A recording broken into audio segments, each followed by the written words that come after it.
Let's take another walk. Let's talk about the the human body and how it's connected to fear. All right. So let's say if the person idolized the body, we'll start. Well, we won't start there. We'll bookmark it there, but we'll start where how fear entered into the body. Fear entered to the body by the original, our eldest brother or our eldest father, however you want to slice that,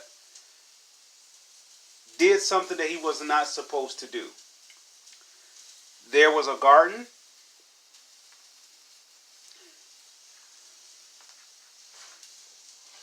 And in this garden, there was there's everything, trees, everything, whatever that we can eat now. There was all that there. All right. And in this garden, there was a tree of life, and then there was the tree of the knowledge of the good and of the evil. The tree of the knowledge of the good and evil, God did not plant. Everything else God did. And whatever, if you read in the book of Genesis, I believe I want to say the first chapter, that whatever God made, at the end of everything that was made, he states it as it was good. Which is to say, is what it was without fear. It was 100% with love. That means it wasn't broken, nothing was missing, nothing was incomplete about whatever that was made. It was a complete circle. While we're not considered good, it's because we're broken, we're split. We are separated from love. And we're trying to get united back with love. All right, okay. So this is how we got the tree of the knowledge of the good and evil. Now we got our eldest brother or our father, however you want to slice it. Spiritually, he would say this is our eldest brother. Biology, was it biology or physically or physiology, whatever. We would say that is our father, because he was assigned to. God told him, gave him a commandment not to touch the tree of the knowledge of the good and evil. This tree of the knowledge of the good and evil, God did not place there. This was a very deceptive tree. This tree, God did not place there. If it was God, it would be good to eat from. This tree was deceptive. Once you eat of this, you will surely die, which means you will be separated from the truth. You will be caught up in a delusion of lies, which is to be torn between good and evil. This is the tree of the knowledge of the good and evil. So now, this is where we are. We are beneficiaries of our elder brother or our physiology, physical, whatever, natural, biology, whatever, our father, our Adam. Okay? So, this is how the body is subject to fear, because we're not serving love. The body doesn't serve love. The body is torn, it's split. To serve love is not to be broken. It's like a marriage. Okay? If a husband and wife are together and they are married, which means to be in a union, there is no division between the two. What belongs to one belongs to the other. That's what it means to submit to one to another. How the perversion came in to make the word submission to be considered evil or intrusive or downright despicable is because love is not inside the union of the person who is saying submit. Or for the other one to say submit to. So if they both are in submission of one another, the union is whole. The moment that one decides not to submit to the other, the union is broken. That means love has been stopped.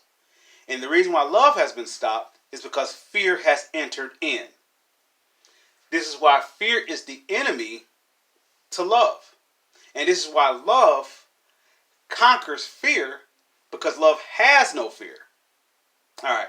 So with that being said, when Adam did what he did, this would allow fear to go inside the body. Now we are a spirit, which is who God is. God, within God, we live, we breathe, and have our being. And within that spirit, we have love, power, and a sound mind. God did not give us the spirit of fear. That spirit of fear came the moment that Adam partake to the tree of the knowledge of the good and evil, which made him separated, no longer in a union with God. Now he's separated from God and he's in fear, because once you separate from love, you're not whole anymore. So now you're lost and you're wondering, you're confused, so forth. Now we understand how Lucifer became Satan. Lucifer was a high archangel and he was connected in love, but he decided to go outside that love to say, I want to be like the Most High God. Within his heart, he exalted himself in comparison to God. There is no comparison to love. Nothing is greater than love. He thought within himself that he was greater than love. So therefore, that separated him from the union, and now he became the father of separation, or the father of division, or the father of divorce, or unionize, or fear. All right? So, if we serve fear, or if we idolize the body, which is consumed with fear, which means the body is subject to torment. The body is subject to be tormented. So if a person idolizes the body, they are actually idolizing the tormentor, which is Satan. So if a person is gratifying their body and saying like, I have the best looking body, or I want to enhance the body, you are actually submitting yourself to fear, the more, which is death. Now you're at the point of death. The bodysuit is already full of fear, so you're already tormented by being inside of that. Who's having a good, all right, for an example, if you're having some good rest, some good sleep, who wants to break that up to get out of bed, to go do a job, to slave, grind, and everything else? Who wants to do that? Nobody wants to do that. So when you were in your spirit, you were separated from the body, which we would call dreams and all that. We were separated from the body, but you went back into the body to fulfill your assignment. Now, this is the difference between serving God and serving Satan. If you're working for money, you're serving Satan, which is fear. And I'm going to stop there for a second, and I will tie into why the love of money is the root of all evil. The love of money is the root of all evil, because we are afraid to let the money go, and we will base every decision on that fear. Now, if you go to work and you're going to work for the love of the money, you're serving fear. Not only are you in a suit, a body that's full of fear, you're about to go work for fear. So where is your rest when you lay down? Where's your rest when you finally do get the money? Where's your rest when you finally do get everything that you worked hard for? There's no rest, because you're serving fear. You're serving constant torment. So if you're in that situation and you idolizing the body, you're working hard to please the body, then you're going to work whatever it takes for those who are in charge of the body, because they're dangling the carrot in front of you, which is the money, which the money is saying, if you get enough of me, I will give you enough of an illusion to cover up the blemishes, what you think the body is. But that's a lie, because the only blemish that the body has is that it's full of fear. So what money would do, because it's working for it, money is an illusion maker, it's working for fear. So it tells you to work hard for it, so that once you get it, you can cover up the blemish, which is fear. Now we understand why the love of money is the root of all evil, because you're entrapped into a web of lies that's based upon fear. So how does a person get away from this? Now this is where it gets a little touchy and dicey, because now it's talking about belief. This is why, according to, for Christians or those who believe in Jesus or whatever, there's a scripture that says, without faith, it's impossible to please God. Because if you don't have faith, you are rendering yourself to fear. All right? Okay. So if you render yourself to fear, there is no love. So that means you're going against the law of God's kingdom. God's kingdom is based upon love. The least in God's kingdom is the greater. The servant of in God's kingdom is the greater. That's why there's no greater one than God, because God serves the most. Jesus, God, the Holy Spirit, they serve the most. The angels are servants. Time is servants. Patience is everything is servant. It's servanthood. So you want to go and say, I don't think I should serve.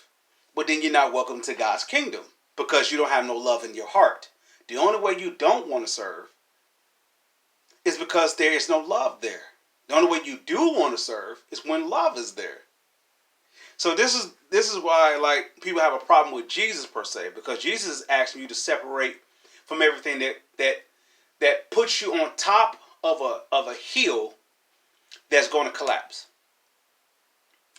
Jesus said, I want to surround you with love in my kingdom, where I'm jealous of the fact of anyone hurting you or keeping you away from love. I won't convince you to believe in my love. I can give you an invitation to my love. This is why the average person don't believe in Jesus, or this is why the atheists refuse to believe that there is a God, because that atheist is on the top of their hill of fear.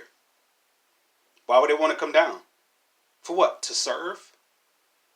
They are already being served too. They are already having people to grovel at them. Don't worry about it. They have their day. If you don't think about, well, the lake of fire and hell and all that stuff, well, we have also been told that there is hell on the earth. That hell on the earth is within inside that soul.